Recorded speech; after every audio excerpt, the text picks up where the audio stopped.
Business services, ये chapter number 4 है हमारे बिजनेस स्टडीज का। ध्यान से सुन लेना, अच्छे से समझ लेना। जब मैं सर्विसेज वर्ड यूज करता हूं,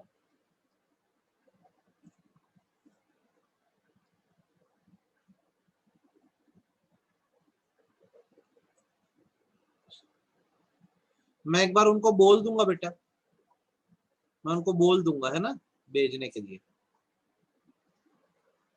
जब हम सर्विसेज वर्ड यूज करते हैं तो आपको यह समझना है, सर्विसेज वो एक्टिविटीज होती है जिसको पैसों के बदले प्रोवाइड किया जाता है और इसको यूज करने से लोगों को सेटिस्फेक्शन आती है। क्या होता है देखो, एक होता है सामान या गुड्स जो लोगों को बेचा जाता है, और एक होती है सर्विस जो एक एक्टिविटी है जो लोगों को प्रोवाइड की जाती है। ठीक है, जैसे इसका एक एग्जांपल देते हैं हम लोग। इंटरनेट एक सर्विस है, इंटरनेट एक सर्विस है, ठीक है, ये आपको प्रोवाइड की जाती है और इसके आपसे पैसे दिए जाते हैं। अब अगर इंटरनेट फास्ट चल रहा है तो आप सेटिस्फाइड होगे, और इंटरनेट स्लो चल रहा है तो आप डिससेटिस्फाइड होगे। तो बात यह है कि सर्विसेज को किसी ने देखा या छुआ नहीं है, सर्विसेज को सिर्फ फील किया जाता है, इसलिए इनटेंजिबल नेचर की होती है। अब हमें करना यह है कि हमें बेसिकली ये पढ़ना है कि जब कोई बिजनेस चलाता है तो बिजनेस में कैसी कैसी सर्विसेज होती है। पहले बताओ, सर्विस वर्ड का मतलब समझ आया कि नहीं? ऐसी एक्टिविटीज होती है जो हमें प्रोवाइड की जाती है तो हमें सेटिस्फेक्शन मिलता है, उसे सर्विसेज बोलते हैं। आप बताओ सर्विस का मतलब समझ आया कि नहीं? हाँ या ना? आप बोल रहे हो आया। तो अगर मैं बिजनेस सर्विसेज बोलूंगा तो बिजनेस सर्विसेज वो सर्विस होती है जो बिजनेस को प्रॉपरली चलाने के लिए जरूरी है। एग्जाम्पल, बैंकिंग जो है, ठीक है भाई, पेमेंट करने के लिए बैंक तो जरूरी है ना। इंश्योरेंस जो है, ये सब क्या है? ये सब बिजनेस सर्विसेज होती है। ठीक है, अब आपको क्या होना चाहिए, पता होना चाहिए बेसिकली कि गुड्स और सर्विसेज के बीच में डिफरेंस क्या है, क्या अंतर है गुड्स और सर्विसेज के बीच में। तो अब जब नेचर की बात करेंगे तो गुड्स जो है फिजिकल ऑब्जेक्ट है, सामान है, और सर्विस एक तरह की एक्टिविटी बस है। देन गुड्स टेंजिबल होते हैं, मतलब उसे छुआ जा सकता है और देखा जा सकता है। जैसे घर में टीवी खरीद के लाऊंगा तो उसको मैं छू भी सकता हूँ, देख भी सकता हूँ। लेकिन अगर मैं सर्विसेज की बात करूं तो सर्विसेज इनटेंजिबल होती है। यहाँ पे प्रिंटिंग है, इसको ठीक कर देना, प्रिंटिंग मिस्टेक को। इनटेंजिबल होती है मतलब सर्विसेज को आप छू नहीं सकते, देख नहीं सकते, सिर्फ फील कर सकते हो। टीवी जो लाया वो गुड्स है, लेकिन उसमें चलने वाला केबल एक सर्विस है। ठीक है, देन अगर गुड्स की बात की जाए तो गुड्स कंसिस्टेंट होते हैं, एक साइज एक क्वांटिटी के आपको मिल जाएंगे। लेकिन सर्विसेज इनकंसिस्टेंट होती है, किसी को अच्छी सर्विस मिलती है तो किसी को खराब सर्विस मिलती है, सबको एक तरह की सर्विस नहीं मिल सकती। ठीक, पहले 3 पॉइंट बताओ समझ आए कि नहीं? हाँ यार, पहले 3 पॉइंट बताओ समझ आए कि नहीं? हाँ यार, सबसे पहला, गुड्स फिजिकल ऑब्जेक्ट है और सर्विस एक एक्टिविटी की तरह काम करती है। गुड्स टेंजिबल नेचर के, छुए और देखे जा सकते हैं, सर्विसेज इनटेंजिबल नेचर की, देखी नहीं जा सकती। गुड्स कंसिस्टेंट होते हैं, मतलब एक ही स्टैंडर्ड साइज और क्वालिटी के मिलते हैं, लेकिन सर्विसेज इनकंसिस्टेंट होती है। देन इन्वेंट्री की बात करें, इन्वेंट्री मतलब स्टॉक होता है। आप गुड्स को स्टोर कर सकते हो लेकिन सर्विसेज को स्टोर नहीं कर सकते, क्योंकि उनका कुछ ना एग्जिस्टेंस है ना उन्हें छुआ और देखा जा सकता है, तो सर्विस स्टोर नहीं हो सकती। जैसे अगर मैं बोलूंगा तो बुक्स एक सामान की तरह, बुक्स स्टोर हो जाएगी, लेकिन आप टीचिंग को स्टोर नहीं कर सकते, पढ़ाई को स्टोर नहीं कर सकते। तो आपको ये बात ध्यान रखनी है। ठीक है, इन्वॉल्वमेंट की बात करते हैं। गुड्स को यूज करने के लिए कस्टमर का होना जरूरी नहीं है। मैं सामान खरीद के घर डाल दिया, पड़ा हुआ है, कोई दिक्कत नहीं। लेकिन अगर कोई सर्विस इस्तेमाल करनी है तो कस्टमर का होना जरूरी है। जैसे इलाज करवाने जाएंगे तो जिसको इलाज कराना है वही जाएगा, तभी तो इलाज होगा ना, वरना कैसे होगा। तो जब आप सामान खरीदोगे तो कस्टमर हो या ना हो फर्क नहीं पड़ता, लेकिन जब सर्विस यूज की जाएगी तो कस्टमर का होना जरूरी है। आप ये डिफरेंस बिटवीन एक बार पढ़ के देख लो बेटा, ये डिफरेंस बिटवीन आप एक बार पढ़ के देख लो।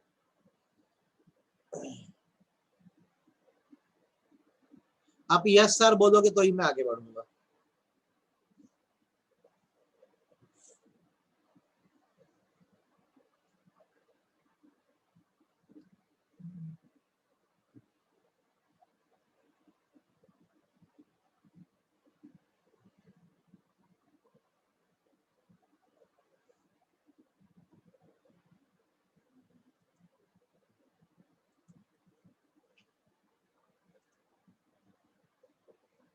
सौम्या नया चैप्टर 4 पढ़ रहे हैं हम लोग, बिजनेस सर्विसेज। गुड। अब आगे समझो, हम मान के चलते बेटा सर्विसेज 3 तरह की होती है, या तो सर्विसेज बिजनेस सर्विस होती है, या सोशल सर्विस होती है, या पर्सनल सर्विस होती है। बिजनेस सर्विसेज उन सर्विसेज को बोलते हैं जो बिजनेस को स्मूथली चलाने के लिए बहुत जरूरी है। अगर ये सर्विसेज ना हो तो बिजनेस ढंग से नहीं चल पाएगा। जैसे आज आप एक बिजनेस चला रहे हो, आपको बैंक में अकाउंट खुलवाना पड़ेगा, बैंक के थ्रू पेमेंट करनी पड़ेगी, आपको पैसा भी बैंक के थ्रू आएगा, तो आपको बैंकिंग सर्विस लेनी होती है। आप बिजनेसमैन हो, आप बहुत सारा सामान बनाते हो, खराब होने का डर होता है तो आप इंश्योरेंस लेते हो। आपको सामान को मूव करने के लिए ट्रांसपोर्टेशन की जरूरत होती है, स्टोर करने के लिए वेयर हाउसिंग की जरूरत होती है, और एडवर्टीजमेंट के लिए कम्युनिकेशन की जरूरत होती है। तो आपके बिजनेस को स्मूथ चलाने के लिए जो सर्विसेज होंगी उनको बिजनेस सर्विस बोलेंगे। सिमिलरली कुछ सर्विसेज सोशल सर्विसेज भी होती है। सोशल सर्विसेज वो होती है जहां हम समाज सेवा करते हैं, अपने सोशल गोल्स को पूरा करते हैं। जैसे कि गरीब बच्चों को एजुकेशन देना, जो वीकर सेक्शन ऑफ सोसाइटी है उनका स्टैंडर्ड ऑफ लिविंग बढ़ाना, ठीक है। स्लम एरियाज में जो झुग्गी झोपड़ी है वहां हेल्थ केयर या हाइजीनिक कंडीशन प्रोवाइड करवाना, ये सब हमारी सोशल सर्विसेज में आता है। मतलब ये समाज सेवा का काम है, हम कर सकते हैं। और तीसरी जो होती है वो पर्सनल सर्विस होती है। पर्सनल सर्विस वो होती है जो हम पे करके देते हैं। फॉर एग्जांपल, जब आप डॉक्टर के ट्रीटमेंट कराने जाते हो तो एक पर्सनल सर्विस है। आप कहीं घूमने जाते हो, आप रेस्टोरेंट जाते हो, तो वो सब पर्सनल सर्विस में आता है। तो सर्विसेज के 3 प्रकार आप दिमाग में बिठाइए। जो बिजनेस को स्मूथली चलाने के लिए जरूरी हो बिजनेस सर्विस, जो समाज सेवा के लिए हो सोशल सर्विस, और जो हम पैसा पे करके देते हैं वो पर्सनल सर्विस। अब तीनों तरह की सर्विस पढ़ के बताओ, समझ आ रही है कि नहीं आ रही?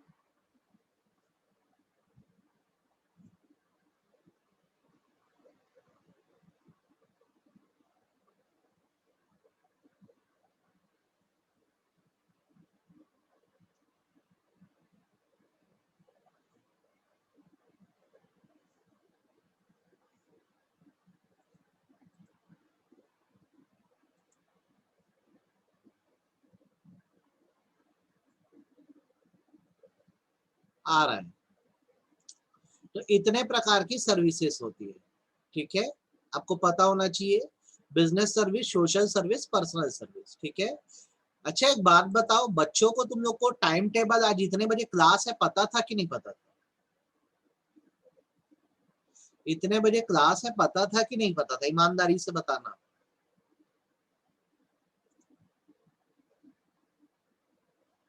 महिमा को पता था, भवदीन को नहीं पता था, और बाकी लोगों को?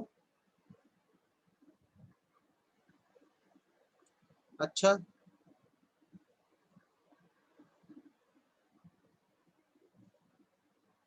अच्छा,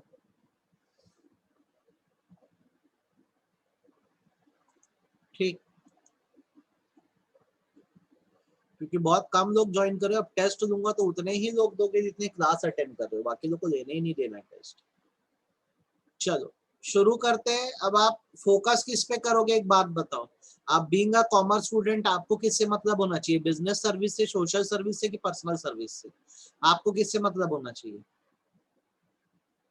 आपको कौन सी सर्विस से मतलब होना चाहिए? आपको बिजनेस सर्विस से मतलब होना चाहिए, सीधी सी बात है।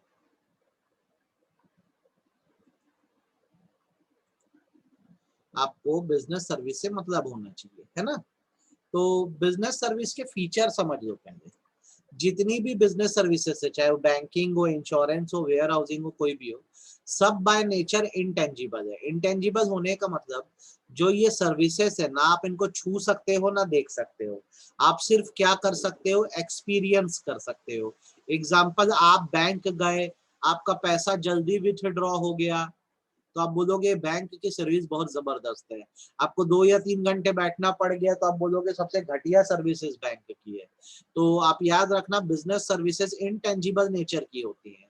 मतलब ये है कि बेसिकली ना आप इसे देख सकते हो ना छू सकते हो, सिर्फ फील कर सकते हो। दूसरा, ये सर्विसेज इनकंसिस्टेंट होती है। इनकंसिस्टेंट का मतलब होता है कि डिफरेंट कस्टमर, डिफरेंट एक्सपीरियंस। जब सर्विसेज को इस्तेमाल किया जाता है तो बेटा सबके एक्सपीरियंसेस अलग अलग होते हैं, एक जैसे नहीं होते। आज मैं बोलूं तो मेरे को स्टेट बैंक ऑफ इंडिया की सर्विस बहुत पसंद है, I feel it is very good, लेकिन शायद कोई और बोलेगा कि सबसे घटिया जो है वो स्टेट बैंक ऑफ इंडिया ही है। तो सर्विस तो वही है, किसी को अच्छी लग रही है किसी को बुरी लग रही है। एक टीचर पढ़ा रहा है तो कुछ लोग बोलेंगे बहुत अच्छा पढ़ा रहा है और कुछ बोलेंगे बहुत खराब पढ़ा रहा है। तो सर्विसेज इसीलिए ना एक जैसी नहीं होती है, इनकंसिस्टेंट होती है। ठीक है, किसी को बहुत अच्छा लगता है किसी को बिल्कुल अच्छा नहीं लगता। दो फीचर देख लो, सबसे पहले इंटेंजिबल है, मतलब इसे छू और देख नहीं सकते, सर्विसेज को सिर्फ फील किया जाता है। दूसरी बात इनकंसिस्टेंट है, सबके लिए इसके मायने अलग अलग हैं। नेक्स्ट थिंग, इनसेपरेबल है, आप सर्विसेज को उसके प्रोवाइडर से अलग नहीं कर सकते। जैसे अगर मैं ये कहूं कि मैं सर्विस देने वाला हूं, मैं सर्विस प्रोवाइडर हूं, मैं सर्विस प्रोवाइडर हूं, आप सर्विस यूज करने वाले यूजर हो। अब हो ये रहा है यार, समझना, मैं जैसे डॉक्टर हूं तो आप मेरे आओगे तो मैं आपका ट्रीटमेंट करूंगा, आप ट्रीटमेंट लेके चले जाना और उसका मुझे पैसा दे देना। आप मेरे से ट्रीटमेंट खरीद नहीं सकते हो, मेरे ट्रीटमेंट को आप घर देकर नहीं जा सकते।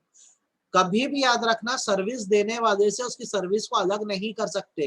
डॉक्टर अपने क्लिनिक में ही ट्रीटमेंट देगा, उसके ट्रीटमेंट को खरीद के घर नहीं ले जा सकते। आप ले जाते हो तो दवाएं ले जाते हो। जब एक टीचर पढ़ाता है तो उसका जो टीचिंग मेथड है वो उसके खुद का है, आप एक टीचर से उसके टीचिंग मेथड को अलग नहीं कर सकते। तो आपको ये बात याद रखनी है कि सर्विसेज को सेपरेट नहीं किया जा सकता। आप बताओ मेरी बात कितनी समझ आई? जैसे आपको ये चीज अभी भी नहीं समझ आ रही होगी तो गुड्स का समझो, मेरी एक दुकान है या सामान रखा हुआ है, कोई खरीदने आएगा तो मैं सामान बेच दूंगा, तो मेरी दुकान से वो सामान निकल गया, मतलब सेपरेट हो गया। सर्विस के साथ ऐसा नहीं है, जब मेरे से कोई सर्विस लेने आएगा तो मेरे यहाँ आके ही सर्विस लेगा, सर्विस वो अपने घर नहीं ले जा सकता जिस तरह सामान ले जा सकता है। बात समझ आई कि नहीं, हाँ या ना, ये बोलो।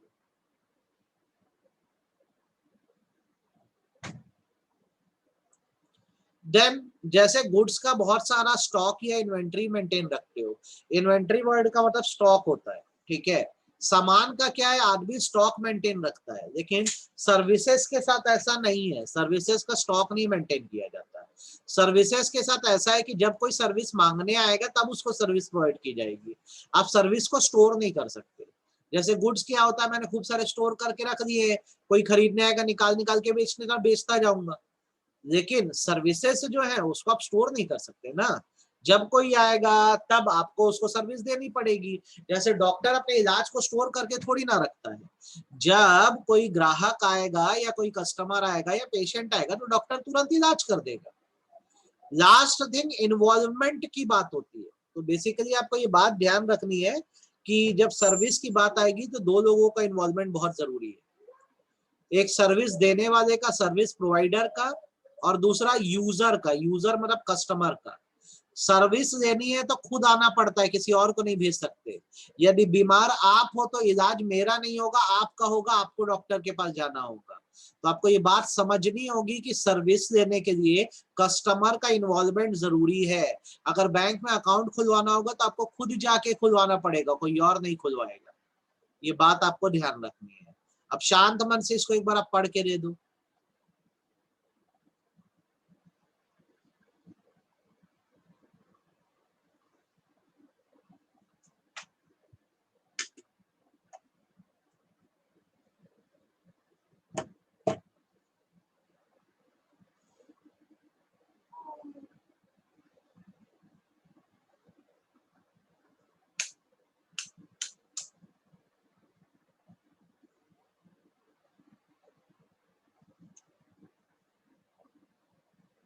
जब हो जाए तो बताना, और कोई पॉइंट समझना हो तो बताना, सर ये पॉइंट हमको नहीं समझ आया।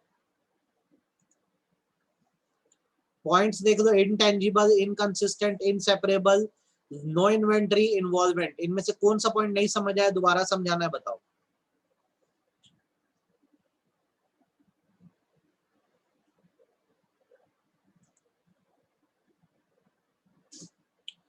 इनसेपरेबल का मतलब होता है कि जैसे गुड्स को तो हम अपने आप से सेपरेट कर सकते हैं। जैसे आज मेरी एक दुकान है तो मेरे यहाँ कोई आएगा तो मैं सामान अपनी दुकान से निकाल के बेच के दे दूंगा उसको, तो गुड्स मेरी शॉप से सेपरेट हो गया और आपके घर में चला गया। लेकिन अगर मैं कोई आपको सर्विस दे रहा हूँ, जैसे मैं एक डॉक्टर हूँ, तो आप मेरे यहाँ जब आओगे तो अपना ट्रीटमेंट कराओगे, तो वहीं से ठीक होके जाओगे, ट्रीटमेंट को अपने घर नहीं ले जा सकते ना। तो जो सर्विस देता है, सर्विस हमेशा उसके पास ही रहती है, सर्विस को उसके प्रोवाइडर से अलग नहीं किया जा सकता। मैं टीचर हूं, मैं आपको पढ़ा रहा हूं, एक सर्विस है, आप मुझसे पढ़ोगे और उस चीज को ध्यान रखोगे, आप खरीद नहीं सकते इस चीज को, आप मेरे टीचिंग को परचेज नहीं कर सकते, ठीक है। तो जो सर्विस प्रोवाइडर है उससे उसकी सर्विस को अलग नहीं किया जा सकता, याद रखना, ठीक है। तो ये सारे फीचर्स हो गए, आपको सारे क्लियर है कि नहीं? हाँ या ना फटाफट बोलो, आपको सारे फीचर क्लियर है कि नहीं है? बोलो हाँ या ना। अब बिजनेस सर्विसेज कैसी कैसी होती है अगर हम बोलेंगे, तो अलग अलग तरह की बिजनेस सर्विसेज होती हैं, जैसे बैंकिंग होती है, इंश्योरेंस होती है, ट्रांसपोर्टेशन होती है, वेयर हाउसिंग होती है, कम्युनिकेशन होती है, चैप्टर 1 में भी पढ़े होगा, ठीक है। इतने तरह की बिजनेस सर्विसेज होती है। इस चैप्टर में हमारा जो फोकस होगा वो मेनली बैंकिंग पे होगा, इंश्योरेंस पे होगा, दो को हमको बहुत अच्छे से कर देना है, उसके बाद ज्यादा से ज्यादा कम्युनिकेशन पढ़ेंगे, ठीक। ट्रांसपोर्टेशन और वेयर हाउसिंग के बारे में नहीं पढ़ना है। तो चलिए बिना देरी करे हम शुरू करते हैं अपनी पहली सर्विस से, जो बैंकिंग कहलाती है, ठीक है। बैंक है क्या, बैंक करता क्या है, आपको ये बात समझ आनी चाहिए। तो बैंकिंग बेसिकली एक ऐसी सर्विस है, ध्यान से सुनना, जहां पर लोगों से पैसा लिया जाता है। क्या लोग घरों में भी पैसा रखते हैं, पर वो पैसा जो है खर्च हो जाता है, सेव नहीं हो पाता, तो बैंक बोलता है पैसा हमारे पास जमा करो। जब बैंक के पास पैसा जमा होता है तो बैंक क्या करता है, इसी जमा पैसे को लोन पर दे देता है।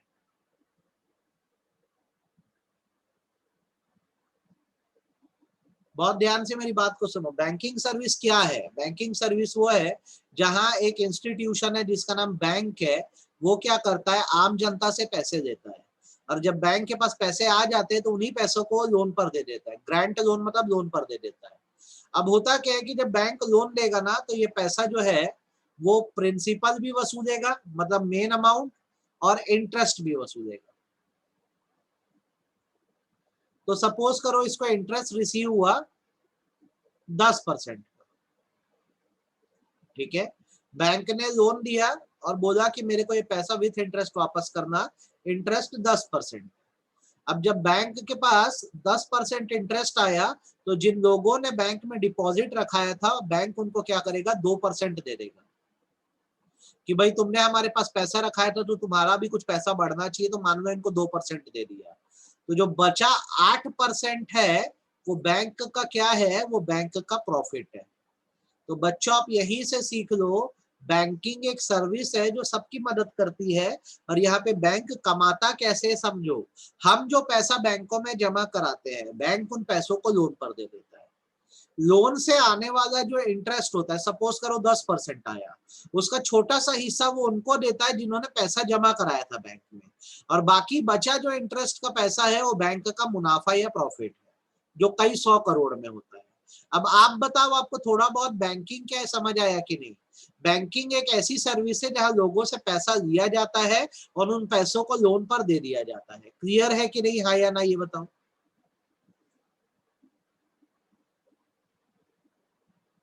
आ गया? तो देखो, सीखो, बैंकिंग का मतलब क्या होता है, accepting for the purpose of lending और investment of deposit of money from the public. इतना बस पढ़ना, इतना बस पढ़ना। जब आप लोगों से पैसा इसलिए लेते हो ताकि उस पैसे को लोन पर दे सको, तो उसे बैंकिंग बोलते हैं।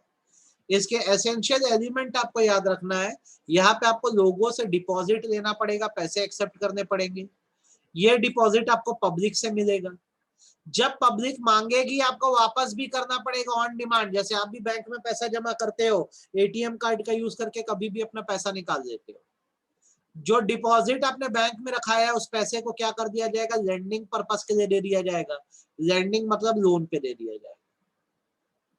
इतना सा फंड है। बैंक डिपॉजिट एक्सेप्ट करता है, पब्लिक से करता है, और ऐसा सिस्टम है कि पब्लिक जब मांगेगी उनका पैसा वापस भी हो जाएगा, और इस पैसे का इस्तेमाल क्या किया जाता है, लोन देने के लिए किया जाता है। ये बैंक का यही काम है, बैंकिंग का यही काम है, ठीक है। तो जो इंस्टीट्यूशन बैंकिंग सर्विस देता है उसको बैंक बोलते हैं। बैंक वो इंस्टीट्यूशन होता है जो लोगों से मनी एक्सेप्ट करता है, ठीक है, और पैसे को लोन पर देता है, और इस बीच जो उसकी कमाई होती है वो उसका प्रॉफिट होता है। अब आप बताओ, आपको बैंकिंग समझ आया कि नहीं, हाँ या ना? आप बताओ, आपको बैंकिंग समझ आया कि नहीं आया, हाँ या ना? आपको बैंकिंग समझ आया कि नहीं आया? जो लोन लेता है उसे बोरोवर बोलते हैं, ठीक है। जैसे क्या है, देखो बीच में बैंक है, अगर मैंने बैंक में पैसा जमा किया, डिपॉजिट किया, तो मेरे को डिपॉजिटर बोलेंगे, और जो बैंक से लोन लेता है, मतलब जिसको बैंक लोन देता है, उसको बोरोवर बोलते हैं। तो हमारे उठाए पैसे कोई बैंक लोन पे दे देता है, और ऐसा है कि करोड़ों लोग रोज जमा कर रहे हैं बैंक में पैसा, तो अगर बीच में कोई निकाल भी दे तो कोई दिक्कत नहीं है, ठीक है। तो अब अलग अलग तरह के बैंक हमारे देश में है, जैसे कुछ बैंक कमर्शियल बैंक है। कमर्शियल बैंक मतलब जो बिजनेस मोटिव से काम करते हैं, इनका दो ही काम होता है, एक तो आपसे डिपॉजिट एक्सेप्ट करना, आपसे पैसे एक्सेप्ट करना, और इसी पैसे को क्या करना, किसी को लोन पर दे देना। ये काम करने वाले बैंक कमर्शियल बैंक कहलाते हैं। इंडिया में कमर्शियल बैंक दो तरह के हैं, कुछ है पब्लिक सेक्टर बैंक जिन पर फुल गवर्नमेंट कंट्रोल है, और कुछ प्राइवेट सेक्टर बैंक है जिस पर प्राइवेट इंडिविजुअल का कंट्रोल है। तो पब्लिक सेक्टर बैंक अगर तुम कहोगे तो एग्जांपल एसबीआई है, state bank of India, bank of Baroda है, कैनरा बैंक है। ये सब क्या है, बेसिकली पब्लिक सेक्टर बैंक है, सरकारी बैंक है। और कुछ बैंक प्राइवेट सेक्टर बैंक भी है, जैसे यस बैंक, एक्सिस बैंक, ये सब प्राइवेट सेक्टर बैंक है। तो ये सारे बैंक क्या कर रहे हैं इंडिया में, लोगों से पैसा देते हैं। एचडीएफसी को नहीं बोल सकते हम, उसका अलग मीनिंग है, बताऊंगा। तो यार आपको ये बात समझनी होगी, कमर्शियल बैंक वो होते हैं इंडिया में जो बेसिकली क्या करते हैं, डिपॉजिट एक्सेप्ट करते हैं लोगों से और लोगों को लोन देते हैं। ये दो प्रकार के होते हैं, जो सरकारी कंट्रोल में होते हैं वो पब्लिक सेक्टर बैंक है, और जो प्राइवेट इंडिविजुअल के कंट्रोल में प्राइवेट सेक्टर बैंक है, ठीक है। फिर बारी आती कोऑपरेटिव बैंक्स की। कोऑपरेटिव बैंक वो बैंक होते हैं जो अपने मेंबर्स को सस्ते रेट पर क्रेडिट देने का काम करते हैं। क्रेडिट माने लोन देने का काम करते हैं। आपको ये मैंने जब चैप्टर 2 पढ़ रहे थे तो उसमें बताया था क्रेडिट कोऑपरेटिव सोसाइटी, जहां पर स्मॉल नीड्स के लोग मिलते हैं, अपनी कोऑपरेटिव सोसाइटी बनाते हैं, अपना पैसा जमा करते हैं, और जिनको पैसों की जरूरत होती है लोन पर देते हैं। तो ऐसे बैंकों को कोऑपरेटिव बैंक बोला जाता है। अब आप बताओ, आपको कमर्शियल बैंक और कोऑपरेटिव बैंक समझ आया कि नहीं, हाँ या ना? कमर्शियल बैंक और कोऑपरेटिव बैंक समझ आया कि नहीं, हाँ या ना? बोलो। कमर्शियल बैंक क्या है भाई, पूरे इंडिया में फैले हुए हैं, ठीक है। ये लोगों से पैसा देते हैं, लोन देने का काम करते हैं। दो प्रकार के हैं, जो सरकारी बैंक है उनको पब्लिक सेक्टर बैंक बोलते हैं, और जो सरकारी नहीं उनको प्राइवेट सेक्टर बैंक बोलते हैं। कोऑपरेटिव बैंक कोऑपरेटिव सोसाइटीज बनाती है जो अपने मेंबर्स का ही भला करती है। फिर आते हैं स्पेशलाइज्ड बैंक, हाँ वो पब्लिक बैंक की कैटेगरी में आते हैं। स्पेशलाइज्ड बैंक वो होते हैं जो स्पेशल पर्पस के लिए बनाए जाते हैं, स्पेशल पर्पस के लिए बनाए जाते हैं। स्पेशल पर्पस मतलब एक पर्टिकुलर काम के लिए, जैसे एचडीएफसी बैंक, इसका फुल फॉर्म है housing and development financial corporation. तो नाम से ही देख लो किस चीज को बढ़ाने के लिए है, ये हाउसिंग को बढ़ाने के लिए, लोगों को घर वर के लिए लोन चाहिए, सबसे सस्ता लोन जो है एचडीएफसी देता है।